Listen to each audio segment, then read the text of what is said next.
Good morning. These are the prices on fire trucks from Chinese factories. Once they're fully outfitted, trucks like these, for example, will be about $100,000 out the factory door.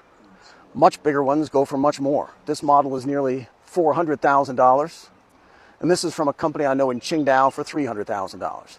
They all come with warranties, and they'll ship replacement parts overnight for buyers who need to make repairs. Total manufacturing time is about 45 days on average. The buyer pays half the price up front. The factory in China has it ready in about 6 weeks. Then you pay the rest and they ship it to you. Add 3 to 6 weeks to get it delivered almost anywhere in the world, and you could be putting out fires in about 4 months or so. So I was surprised to learn a few days ago that fire departments in the United States are paying 5 times for this same equipment, and they're waiting years to get it. This is an attorney on Substack, and he was poking around to find out just why Los Angeles burned down, one of the richest cities in the world, and why so many fire trucks were sitting in the maintenance yards instead of in Pacific Palisades putting water on burning houses. And the story here is much bigger, and it runs much deeper than typical American big city dysfunction and bad management. Greenwich is a small town who budgeted $1.7 million for a new ladder truck, and just a few months later they were told, sorry, the price went up another $500,000. In other words, the cost increase itself was more than a whole brand new truck from a top Chinese factory. So the city council agreed to pay the money. Now this article is from 2023, and the fire chief says it won't come until 2027. So that's 4 years. He bought another one back in July of 2022, and he thinks that might show up in November later this year. So Greenwich ordered a truck in July of 2022. This article dropped in October 23, and the truck ordered more than a year previously had not even begun production. Waupun is a small town in Wisconsin, population 11,000 or so. They need a new ladder truck to replace the one they've got, which is over 20 years old. New trucks cost around $2 million. So the city visited factories across Wisconsin trying to find a truck that would fit inside their firehouse. It was scary because of the amount of money, but they just needed to figure it out.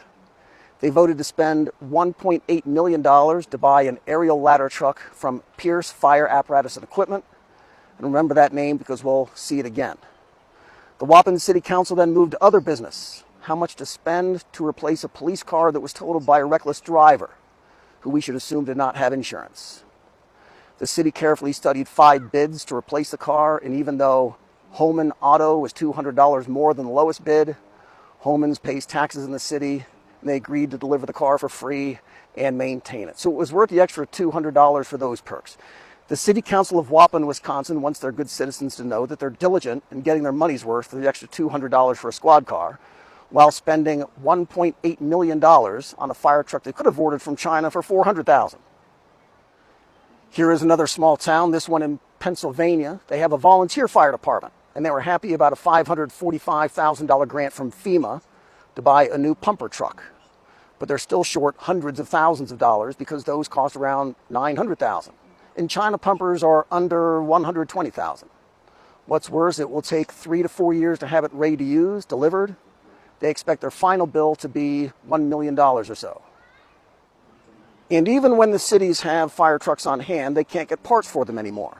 This was one of the big problems in Los Angeles during their fires there. LA did not have enough mechanics on hand, but they also couldn't get new trucks or parts for their old ones. The fire truck manufacturing industry has for years been increasing prices and failed to meet delivery schedules for the ones that are already ordered and paid for.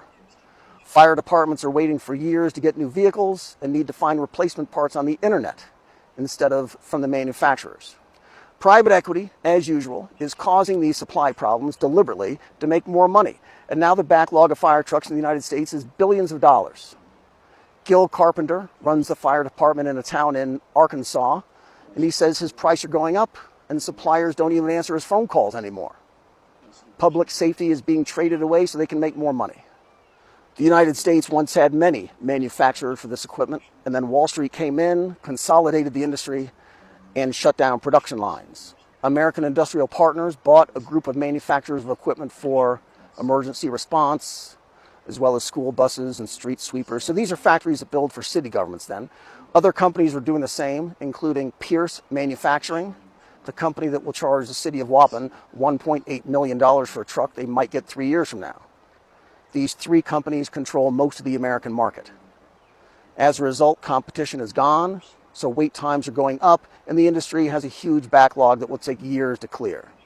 The backlog for Pierce Oshkosh quadrupled in 4 years, and in 2023 was $4 billion in orders placed but not delivered.